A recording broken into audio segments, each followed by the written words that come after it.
السلام علیکم اسٹوڈنٹس، آج کا جو ہمارا اسلامیت کا ٹاپک ہے وہ ہے زکوٰۃ۔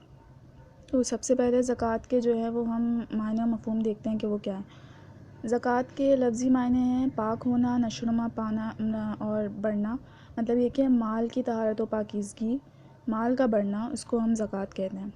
تو ایسا مال جو رائے خدا میں دینے سے کم نہ ہو، مطلب یہ کہ اللہ کے دیے ہوئے مال میں سے ایک خاص حصہ جو شریعت میں مقرر کیا گیا ہو تو وہ مستحقین کو دے دینا زکوٰۃ کہلاتا ہے۔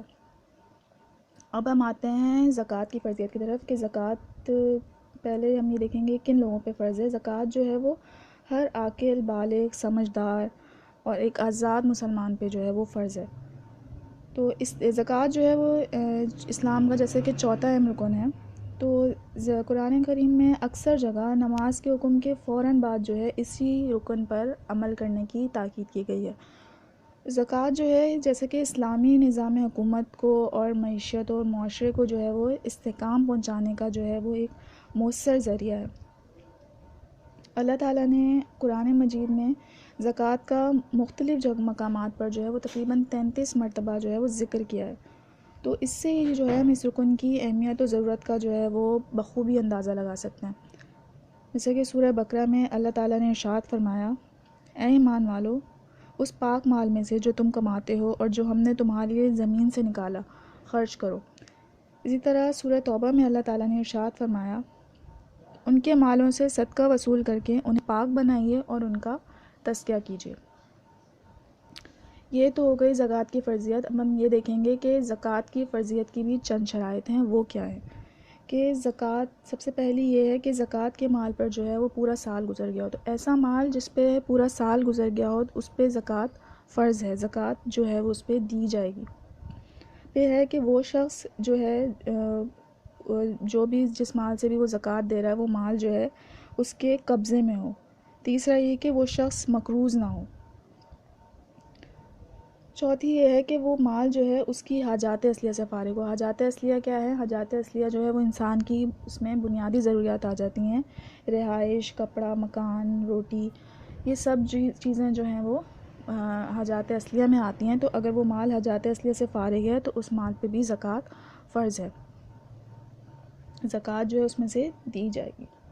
اب ہم آتے ہیں اموال زکوٰۃ کی طرف کہ ہم زکوٰۃ جو ہے وہ 3 قسم کے مال پر جو ہے وہ فرض ہے۔ پہلی میں آ جاتا ہے سونا، چاندی، نقد، بینک میں ڈپازٹ جتنی بھی رقم ہے وہ سب، ان پہ زکوٰۃ جو ہے وہ دی جائے گی۔ پھر دوسرا آ جاتا ہے مال تجارت۔ مال تجارت میں اب وہ مال جو بیچنے کی نیت سے خریدا جائے تو اس کی جو ہے وہ اگر وہ جو ہے تقریباً 52.5 تولہ چاندی کی قیمت کے برابر ہے وہ مال، اور اس کو 1 سال گزر گیا اس مال پہ، تو اس مال پہ جو ہے وہ زکوٰۃ فرض ہوگی۔ پھر اب تیسرا آ جاتے ہیں جانور۔ اب جانوروں میں کیا اونٹ، گائے، بیل، بھینس، بھیڑ، بکرا، بکری وغیرہ، ان پہ بھی جو ہے وہ اس مال پہ بھی جو ہے زکوٰۃ جو ہے وہ فرض ہے، اس میں بھی زکوٰۃ کو جو ہے ہم شمار کریں گے۔ پھر اب ہم آتے ہیں زکوٰۃ کے نصاب کی طرف کہ زکوٰۃ کا نصاب کیا ہے کہ نصاب زکوٰۃ میں جو ہے سب سے پہلے آتا ہے کہ سونے کا نصاب۔ اب سونے کے نصاب میں کیا ہے کہ اگر کسی شخص کے پاس جو ہے 7.5 تولہ سونا ہے تو اس پر زکوٰۃ فرض ہے۔